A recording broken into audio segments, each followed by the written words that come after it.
أستغفر الله من كل ذنب وأتوب إليه. لا حول ولا قوة إلا بالله العلي العظيم.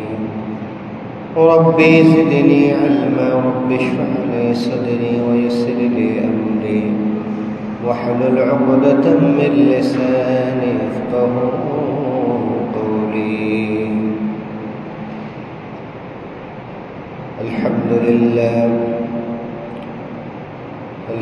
لله نحمده ونستعينه ونستغفره ونؤمن به ونتوكل عليه، ونعوذ بالله من شرور أنفسنا ومن سيئات أعمالنا.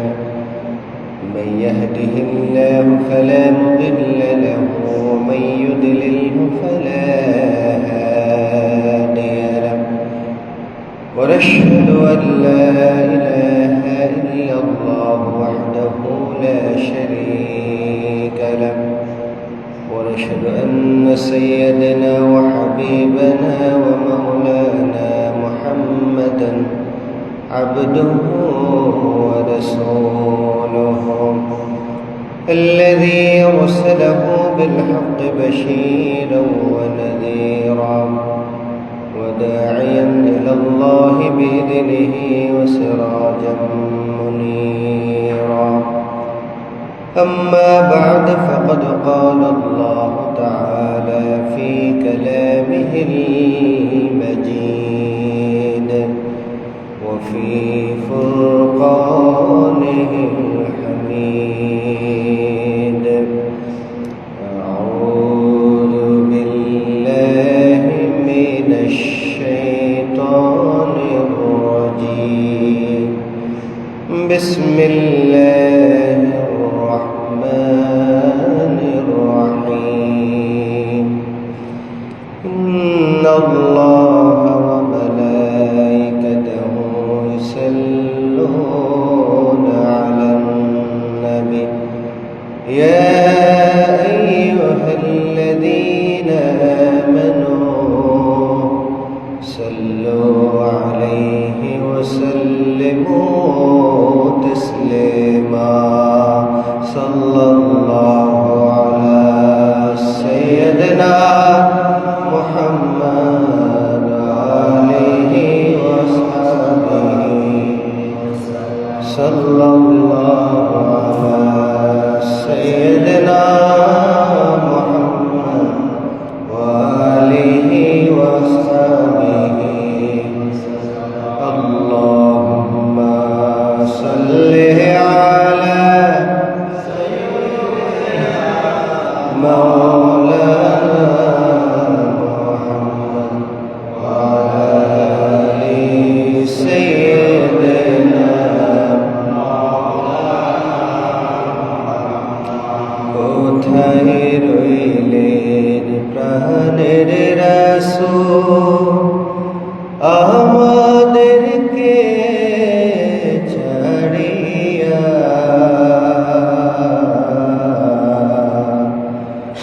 তুমি বিনে কি লাভ হবে এই ধরাতে বাঁচিয়া। আল্লাহুম্মা সাল্লি আলা সাইয়্যিদিনা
স্বয়ং আল্লাহ তাআলা তারি প্রেমে পড়েন দরুদ সকল ফেরেশতা মালা আল্লাহুম্মা সাল্লি আলা মাওলানা মুহাম্মদ ওয়া আলা আলি সাইয়্যিদিনা লা ইলাহা ইল্লাল্লাহ লা ইলাহা ইল্লাল্লাহ সুবহানাল্লাহ ওয়ালহামদুলিল্লাহ লা ইলাহা ইল্লাল্লাহ সুবহানাল্লাহ ওয়ালহামদুলিল্লাহ লা ইলাহা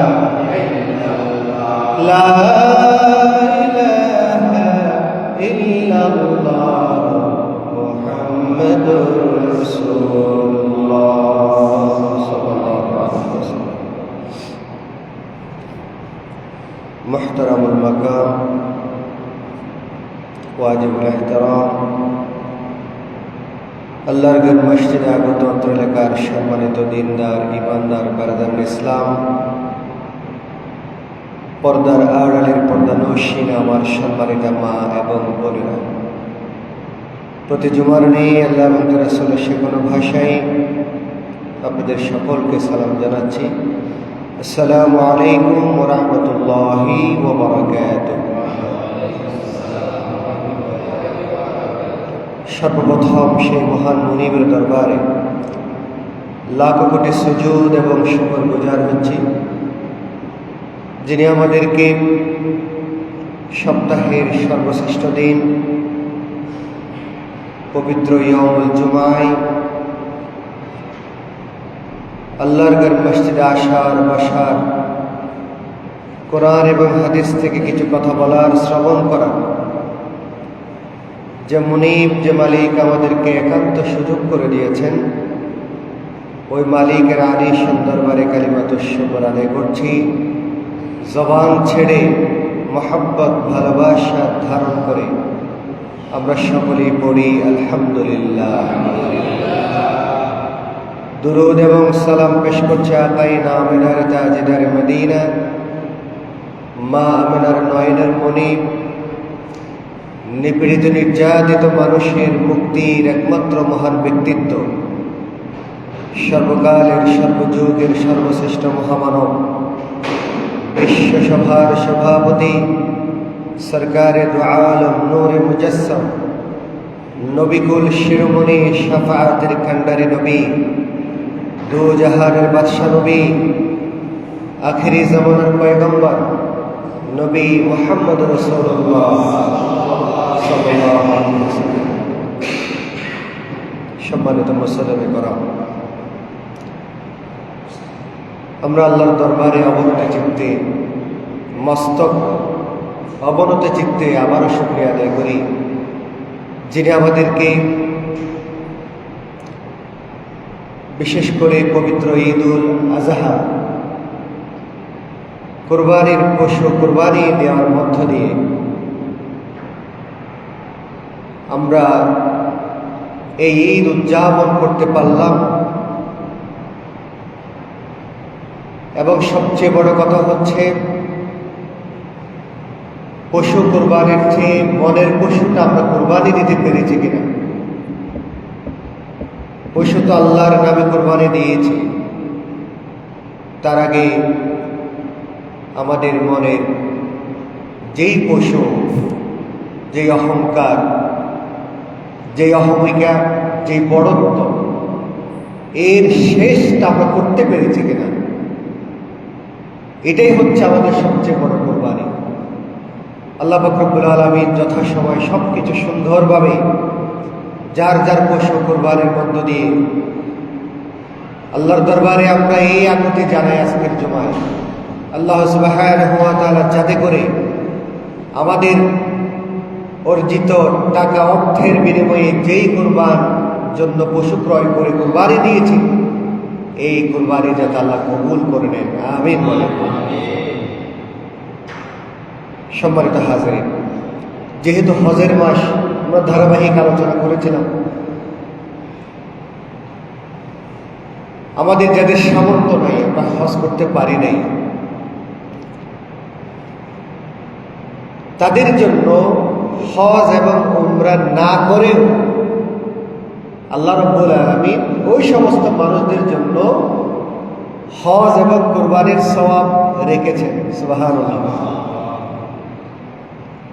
কিছু কিছু আমল এমন আমাদের জন্য রয়েছে, যেই কাজগুলো, যে ইবাদতগুলো করলে পরে পবিত্র হজ এবং উমরার সওয়াব আল্লাহ বান্দাকে দান করবেন। সুবহানাল্লাহ।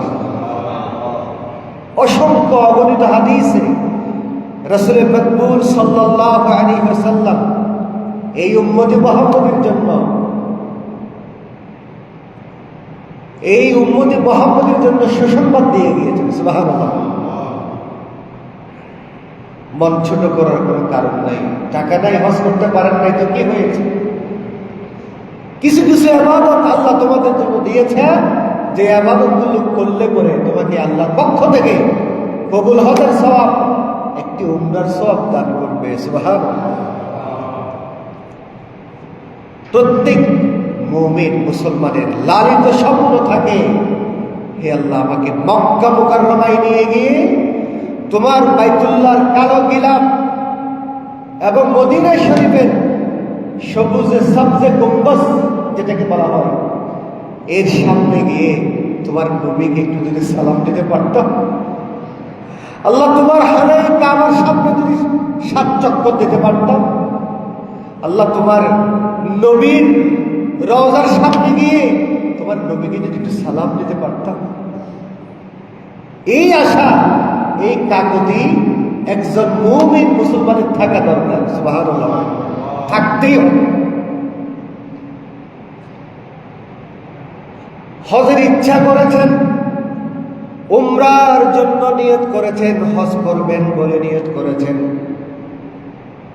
যদিও বা সামর্থ্য না থাকে, মনে মনে আল্লাহর কাছে ইচ্ছা করেছেন অনেক আগে, অনেক আগে থেকে আল্লাহর কাছে চেয়েছেন, রব্বুল আলামিন আমাকে একবার হলেও তুমি তোমার ঘরটা দেখার তৌফিক দিও। সুবহানাল্লাহ। একবার হলেও মরণের আগে তোমার নবী, তোমার রাসূলের সামনে গিয়ে একবার হলেও যাতে সালামটা দিতে পারি, ইয়া রব্বুল আলামিন তুমি আমাকে জীবনে একবার হলে তৌফিক দিও। এই ধরনের মনোবাসনা কোনো মুসলমান মুমিন যদি করে থাকেন, আল্লাহ সে যদি তা করতেও না পারেন, আল্লাহ রাব্বুল আলামিন সে যদি ঈমান নিয়ে যেতে পারে, আল্লাহ তাকে হজের সওয়াব দান করবে। সুবহানাল্লাহ। কোন মানুষ হজ করার জন্য সমস্ত টাকা পয়সা জমা দিয়ে দিয়েছেন, কিন্তু হজের আগে আগে কোনো দুর্ঘটনার কারণে সে হজে যাইতে পারে নাই, মরণ তার চলে এসেছে। আমার রাসূল বলেন, ওই মানুষের ইচ্ছার কারণে আল্লাহ রাব্বুল আলামিন তাকে হজের সওয়াব দান করে দিবে। হজের সওয়াব দান করবে। হজ করতে পারে নাই, ইচ্ছা করেছে, টাকা পয়সা সব জমা দিয়ে দিয়েছে, কিছুদিন পরে ফ্লাইট হবে, কিন্তু মারা গিয়েছে। সুবহানাল্লাহ বলবেন না? কোনো কিছু ছাড় নাই, সব কিছু আল্লাহ পাই টু পাই বান্দার হাতে গুছিয়ে দিবেন। সুবহানাল্লাহ। সম্মানিত ভাইয়েরা আমার, তাহলে যে আমলগুলো করলে পরে আল্লাহ রাসূল সাল্লাল্লাহু আলাইহি ওয়াসাল্লাম বলছেন, আল্লাহর বান্দাকে, আমার উম্মতকে হজ এবং উমরার সওয়াব দান করবেন। সুবহানাল্লাহ বলেন।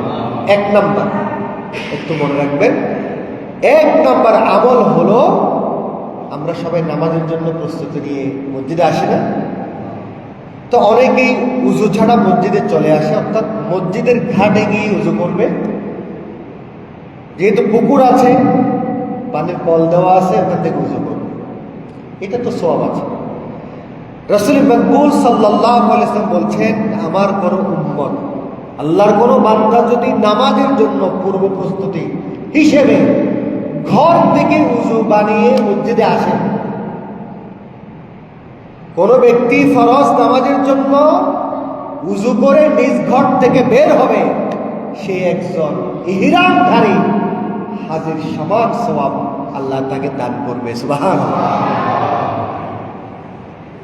সুনানে আবু দাউদ শরীফের 558 নম্বর হাদিস। কত নম্বর হাদিস? 558 নম্বর হাদিস। 57-58।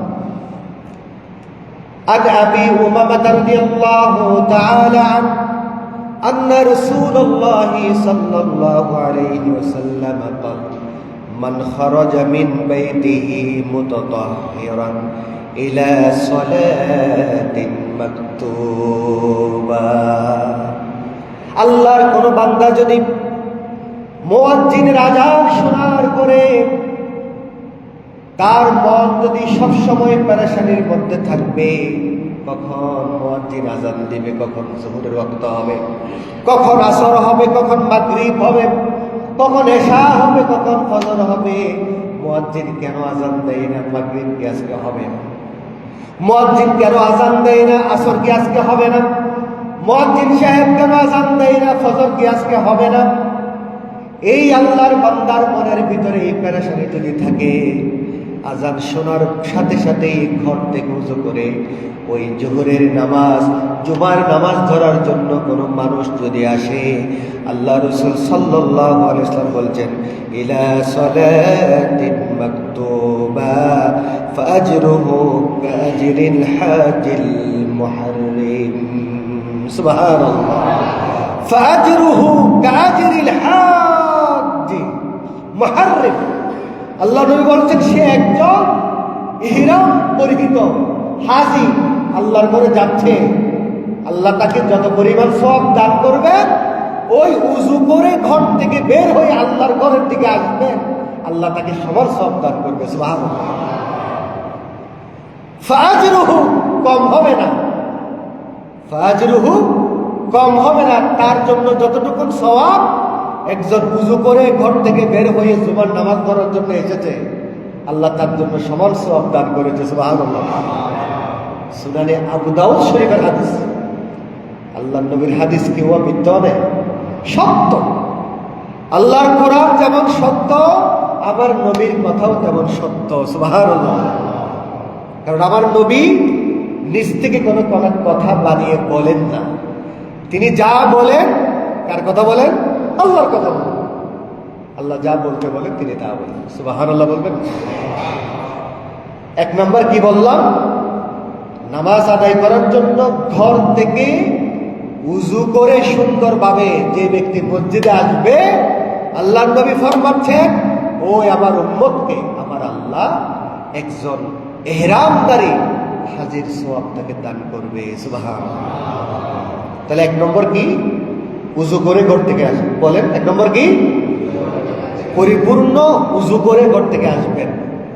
আজকে থেকে এই আমলটা আমরা করতে পারবো ইনশাআল্লাহ। একান্ত জরুরত না থাকলে ঘর থেকে উযু করে আসবেন। যেমন আমি বের হয়ে ঘর থেকে উযু করে আসছি। সুবহানাল্লাহ। যদি জরুরত হাজত করে বাথরুমে যেতে হবে, এটা হচ্ছে প্রাকৃতিক। শারীরিক এগুলো কখন হয় কেউ জানে না, বায়ু চলে আসলে টুস করে চলে যেতে হবে। এগুলোর উপরে আমাদের নিয়ন্ত্রণ নাই, বায়ুর উপরে নিয়ন্ত্রণ নাই, প্রস্রাব পায়খানা এগুলো তার সময় মতো এগুলো চলে আসবে, এগুলো করতে হবে। যদি এসে যায় আপনি আবার উযু করে মসজিদে ঢুকবেন, কোনো সমস্যা নাই। তাহলে এক নম্বর কি বললাম? উযু করে ঘর থেকে মসজিদে আসবেন, এটার মধ্যে আপনি হজের সওয়াব পাবেন। এরপরে 2 নম্বর চাশতের নামাজ, নফল নামাজ। চাশতের নামাজ যেই ব্যক্তি মসজিদে বা ঘরে আদায় করবে, সেই ব্যক্তি একটি উমরা আদায়কারীর সওয়াব পাবে। সুবহানাল্লাহ। এখন তো ওয়া ফরজ নামাজ ফরজ নামাজ বাদ জাগো আজিয়া আর মুরব্বী হতে ফজর হতে আজিয়া নরে মুসল্লি শুধু ইমাম সাহেব 5 জন।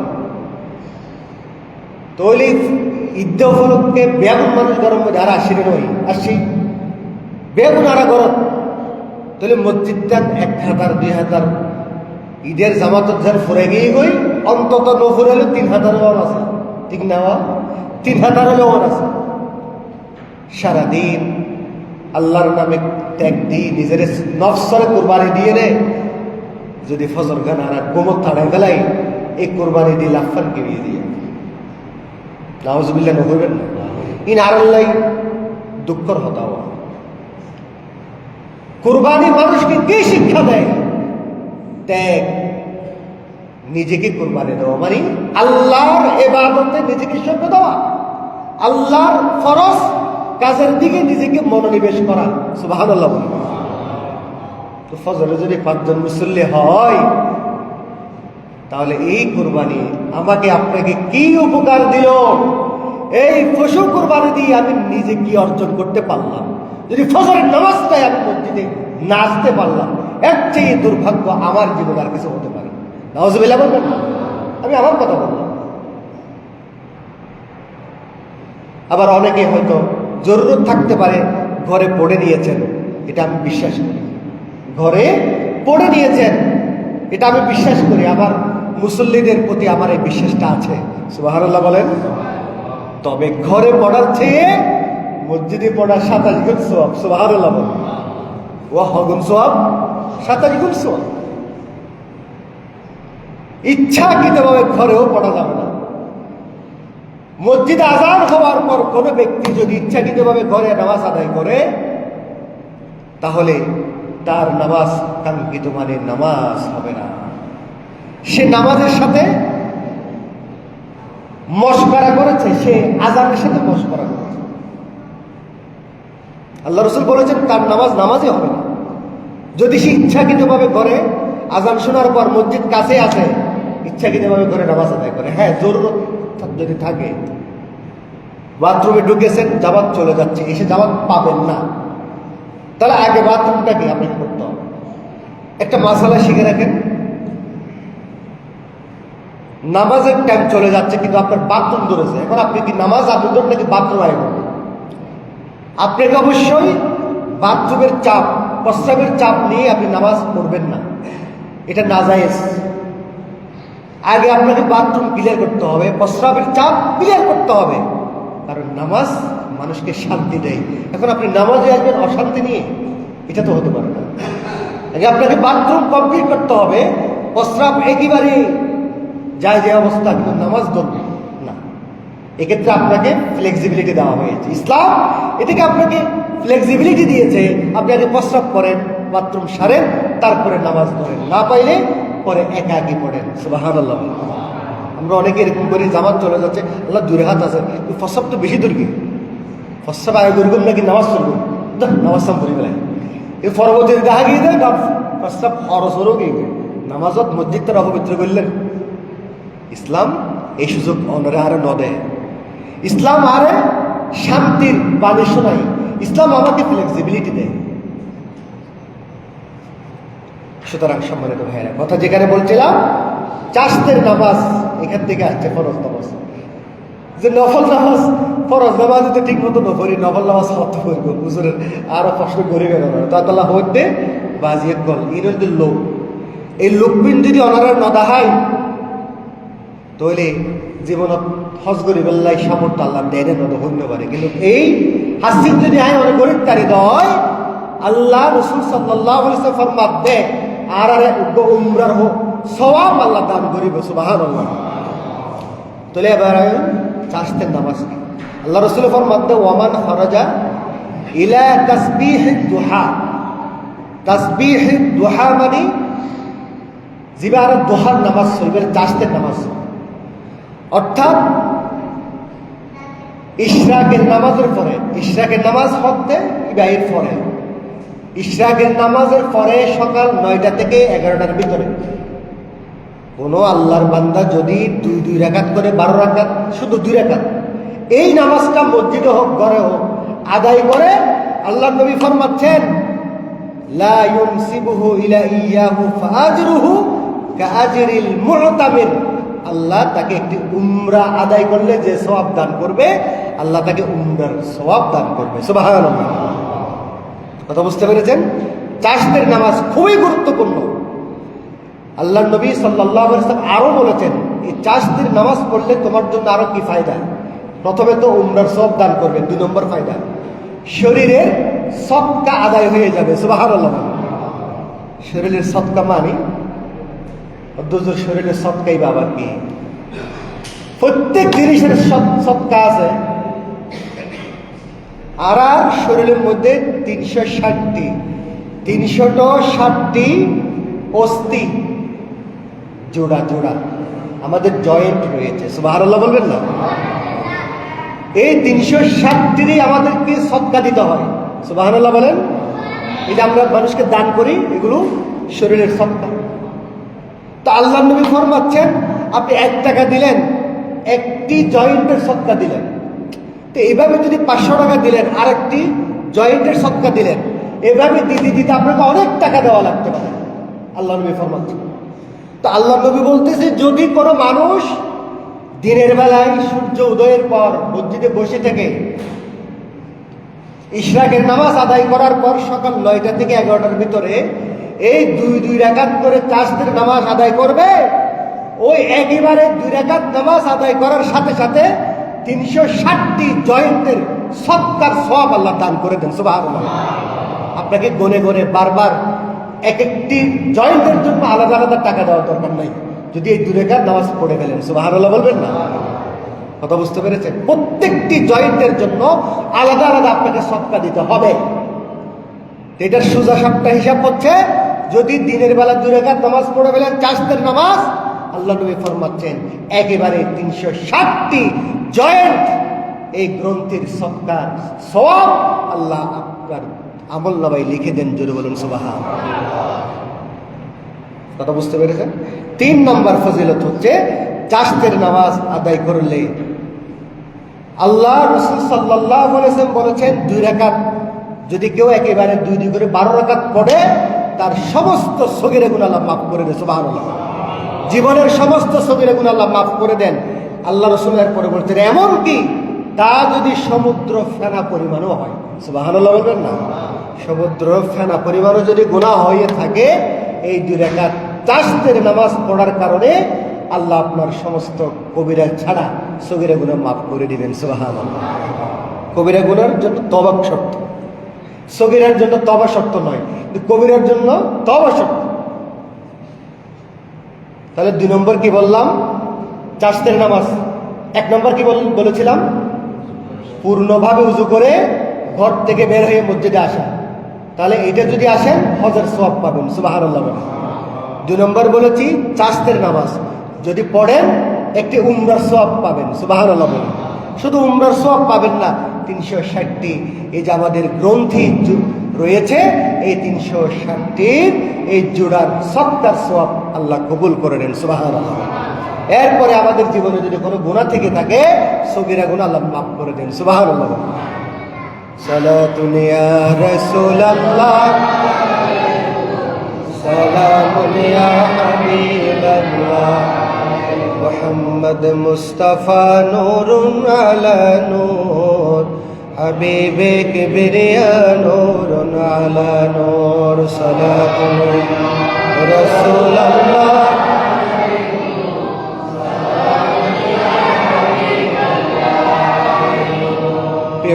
এরপরে 3 নম্বর, 1 ওয়াক্ত নামাজের পর আর 1 ওয়াক্ত নামাজের মধ্যকারে যদি আমরা কোনো কথাবার্তায় অশ্লীলতা, কথাবার্তার মাধ্যমে কোনো বাজে কাজ না করি, আল্লাহ নবী ফরমাচ্ছেন ওই ব্যক্তি তার সমস্ত আমলগুলোকে আল্লাহ ইল্লিয়িনে লিপিবদ্ধ করে রাখেন। সুবহানাল্লাহ। এবার প্রশ্ন হচ্ছে, ইল্লিয়িন কি, সিজ্জিন কি? ইল্লিয়িন আসলে সিজ্জিনও আসে। ইল্লিয়িন এই শব্দটি এই জায়গাটি কোথায় আছে? ফুকাহে কেরাম, তাফসীর কারকরা বলেছেন ইল্লিয়িন আছে একেবারে 7ম আকাশের নিচে। সুবহানাল্লাহ। আবার কেউ কেউ বলেছেন সিদরাতুল মুনতাহার পাশে, এটা একটা রিয়াদুল জান্নাত, জান্নাতের একটা জায়গা। সুবহানাল্লাহ। এই ইল্লিয়িন এই জায়গার মধ্যে আল্লাহর যে সমস্ত নেক বান্দা, কি বলেছি, পুণ্যবান নেককার বান্দাদের আমল নামাগুলো, রূহগুলো এই ইল্লিয়িনে আল্লাহ সাজিয়ে রাখেন। সুবহানাল্লাহ। আর সিজ্জিন এটা জাহান্নামের একদম নিচের তলায় জায়গা, যেখানে আল্লাহর ওই সমস্ত কুলাঙ্গার বান্দা যারা গুনাহ করতে করতে নিজেকে বরবাদ করে ফেলেছে, মুনাফিক, কাফের, মুশরিক, তাদের রূহগুলোকে আল্লাহ সিজ্জিনের মধ্যে রাখেন। নাউজুবিল্লাহ বলবেন না? তা আমরা ইল্লিয়িনে যেতে চাই নাকি সিজ্জিনে যেতে চাই? ইল্লিয়িন। আমরা যেতে চাই ইল্লিয়িন। এই ইল্লিয়িনের মধ্যে যখন রূহগুলোকে না হয়, সমস্ত ফেরেশতারা কে কার আগে এই রূহটাকে ধরবে এটার জন্য প্রতিযোগিতা শুরু করে। সুবহানাল্লাহ বলবেন? কে কার আগে তাকে টাচ করবে। যখন এই রূহটা উঠতে থাকে, এই রূহের ঘ্রাণে সমস্ত আকাশ বাতাসগুলো ঘ্রাণিত হয়ে যায়। সুবহানাল্লাহ। ফেরেশতারা বলতে থাকে, আজকে এই জমিন থেকে এমন কোন রূহ এসেছে যার ঘ্রাণ আমরা পাচ্ছি। সুবহানাল্লাহ বলবেন না? সেই ভালো কাজ যদি আমরা করে মরতে পারি, নফসটাকে যদি পবিত্র করে কবরে যেতে পারি, এভাবেই করে আপনাকে আমাকে সম্মান দেওয়া হবে। সুবহানাল্লাহ। তা আল্লাহর নবী বলছেন, ওয়াসালাতুন আলা আসারি সালাতি লা লাগওয়া বাইনাহুমা। এক নামাজ শেষ করে, যেমন জুমার নামাজ পড়ে আসর ধরব, আসরের মাঝখানে কোনো মিথ্যা বলি নাই, আমার দ্বারাই কোনো ভাই কষ্ট পাই নাই, কোনো অশ্লীল কথা আমি বলি নাই, কোনো সিনেমা নাচ গান দেখি নাই। আমার নবী বলছেন, কিতাবুন ফি ইল্লিয়িন, ওই উম্মত, ওই আমার আল্লাহর বান্দার সমস্ত আমলগুলোকে আমার আল্লাহ ইল্লিয়িনে লিপিবদ্ধ করে রাখেন। সুবহানাল্লাহ। কথা বুঝতে পেরেছেন? তাহলে আমরা এই কাজগুলো করলে এই সওয়াবগুলো আমরা পেতে পারি। সুবহানাল্লাহ। এরপরে 3 নাম্বার বলেছি দি, এক নামাজের পরে আরেক নামাজ। 3 নাম্বার কি বলেছি? এক নামাজের পরে আরেক নামাজের জন্য অপেক্ষা করা। আল্লাহ রাসূল সাল্লাল্লাহু আলাইহি ওয়াসাল্লাম সুসংবাদ দিয়েছেন যে আমার কোনো বান্দা, আমার কোনো উম্মত, আমার কোনো আল্লাহর বান্দা যদি তার মনটা মসজিদের সাথে লটকানো থাকে, ওয়ারাজুলুন কলবুহু মুআল্লাকুন ফিল মাসাজিদ, আল্লাহর নবী বলছেন কাল কিয়ামতের ময়দানে যখন আল্লাহর আরশের ছায়া ছাড়া কোনো ছায়া থাকবে না, 7 শ্রেণীর লোক ওই আল্লাহর আরশের নিচে ছায়া পাবে। সুবহানাল্লাহ। সেখানে এক প্রকার লোক হচ্ছে ওয়ারাজুলুন কলবুহু মুআল্লাকুন ফিল মাসাজিদ, যেই বান্দার মন মসজিদের সাথে লটকানো থাকে। ওই আমি যে বলেছিলাম, ও আল্লাহ, জুমা তো শেষ হলো, এখনো কি আসর হয় নাই, কখন আমি মসজিদে যাব, কখন মুয়াজ্জিন আযান দিবে, তাড়াতাড়ি কেন আযান দিচ্ছে না? আমার মনে ছটপট। মুমিন বান্দা তো তারাই যাদের মসজিদের জন্য দিল কাঁদে, মন ছটপট করে, তারাই হচ্ছে আল্লাহর খাঁটি মুমিন বান্দা। সুবহানাল্লাহ। আর এখন আমরা কি করি? আযান হয়ে গিয়েছে তো মসজিদে পড়া যে কথা, ঘরে পড়া সেই কথা। মসজিদে নগলে তো কি ঘরে ধরে বেলা গেল। এগুলো হচ্ছে নিতান্তই শয়তানের ধোঁকা ছাড়া কিছু নয়। নাউজুবিল্লাহ বলেন। এভাবে শয়তানকে প্রশ্রয় দিবেন না। মেয়েরা আযান হয়েছে, গরত ফরগুম ধরি মসজিদে যাওয়ার কি দরকার? এই ধরনের আশ্রয় নেবেন না, শয়তানকে খুশি করবেন না। আল্লাহকে যদি খুশি করতে হয়, আযান শুনেছেন, মসজিদে এসে নামাজে জামাতে আদায় করবেন। সুবহানাল্লাহ বলেন। একজন অন্ধকে আল্লাহ রাসূল রুখসত দেয় নাই। একজন অন্ধ দুচোখে কিছু দেখে না, তিনি আসলেন, ইয়া রাসূলুল্লাহ, আপনি তো নামাজের কথা বললেন, মসজিদে গিয়ে নামাজ আদায় করার জন্য, আমি অন্ধের জন্য কি ফতোয়া? আল্লাহ নবী প্রথমে বলেছেন, তুমি অন্ধ, তুমি ঘরে পড়তে পারবে। কিছুক্ষণ পরে আল্লাহ নবী আবার বলছেন, হে অন্ধ, দিকে আসো। আল্লাহর নবী ডেকে বললেন, হে অন্ধ, মসজিদের মুয়াজ্জিনের আযান কি তোমার কানে যায়? অন্ধ বলল, ইয়া রাসূলুল্লাহ, ইয়া হাবিবাল্লাহ, হে অবশ্যই মুয়াজ্জিনের আযান আমি শুনি। আল্লাহর নবী বললেন, যদি মুয়াজ্জিনের আযান তুমি শুনে থাকো, আযান শুনে জবাব দিবে, মসজিদে গিয়ে নামাজে জামাতে আদায় করবে। সুবহানাল্লাহ। একজন অন্ধকে আল্লাহর রাসূল রুখসত দেয় নাই, এটা আল্লাহর নির্দেশ ছিল। সেখানে আমি দুচোখে দেখি, আমার শরীর ভালো, সবকিছু ঠিক থাকা সত্ত্বেও আমি আল্লাহর বান্দা মসজিদে আসতে পারি না। আমাকে ঘরের মধ্যে মসজিদে নামাজ আদায় করতে হয়, ঘরের মধ্যে আমাকে নামাজ আদায় করতে হয়। এর চেয়ে দুর্ভাগা, এর চেয়ে আল্লাহর এই আদেশকে পরিহাস করা আমাদের কপালে দুঃখ ছাড়া আর কিছু নেই। নাউজুবিল্লাহ বলবেন। এটা হচ্ছে শরীয়তকে আপনি বিদ্যার বলে দেখালেন। শরীয়ত আপনার জন্য উজর আছে। শরীর যদি খারাপ থাকে, জ্বর উঠেছে, আপনি ঘরে নামাজ পড়ুন। প্রচন্ড বৃষ্টি, ঝড়, তুফান, মসজিদে আসতে গেলে গাছ ভেঙে আপনার পড়তে পারে। মসজিদে আসতে গেলে বিদ্যুতের তার পড়ে আপনি মারা যেতে পারেন। মসজিদে আসতে গেলে বাঘ ভাল্লুকের ভয় আছে, আপনি ঘরে নামাজ আদায় করেন। সুবহানাল্লাহ বলবেন না? ইসলাম তো ব্যালেন্স করে দিয়েছেন। তাকে সুস্থ শরীর, কোনো রোদ, কোনো ঝড় তুফান নাই, রাতের অন্ধকারও নাই, কেন মসজিদে আমরা আসি না? এটা একমাত্র নিজের অলসতা। সম্মানিত ভাইরা, এরপরে তাহলে 3 নম্বর বলেছি, এক নামাজের পরে আরেক নামাজের জন্য অপেক্ষা করা। এটা যদি হয়, আপনার আমার আমলগুলো আল্লাহ তাআলা লিডের মধ্যে সীমাবদ্ধ রাখবেন। সুবহানাল্লাহ বলেন। এরপরে 4 নম্বর ইশরাকের নামাজ। কোনো ব্যক্তি যদি ফরজ নামাজের পরে ফজরের নামাজ জামাতে পড়ে ঘরে যাবেন না, মসজিদে বসে বসে আল্লাহ আল্লাহ জিকির করে সূর্য ওঠার 20 মিনিট বা 25 মিনিট পরে যদি ইশরাকের নামাজ পড়ে, আল্লাহর নবী ফরমাচ্ছেন ওই ব্যক্তিকে একটি কবুল হজ আদায় করলে যে সওয়াব, একটি উমরা আদায় করলে যে সওয়াব, দুটোটার সওয়াব আল্লাহ তাকে দান করবে। সুবহানাল্লাহ। কত বড় সুসংবাদ আমার নবী দিয়েছেন। এটা কাদের জন্য? যাদের সামর্থ্য নাই হজে যাওয়ার, যাদের টাকা নাই, মৃত্যুর আগে একবারও যেতে পারবো না, নিয়ত করেছি যদি প্রত্যেকদিন হজ করতে চান, প্রত্যেক দিন ফজরের নামাজ জামাতে পড়ে এই সূর্য উদয় হওয়ার পরে 20 মিনিট 25 মিনিট পর্যন্ত মসজিদে বসে থাকেন, 2 রাকাত নামাজ পড়ে ঘর থেকে বের হন, আল্লাহ নবী বলছেন তোমার আমল নামায় একটি কবুল হজের সওয়াব, একটি উমরার সওয়াব আল্লাহ দান করে দিবেন। সুবহানাল্লাহ।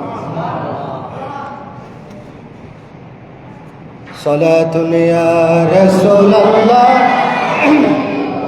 সালামুন ইয়া হাবিবাল্লাহ, मोहम्मद मुस्तफ़ा जाने खुदा को खुदा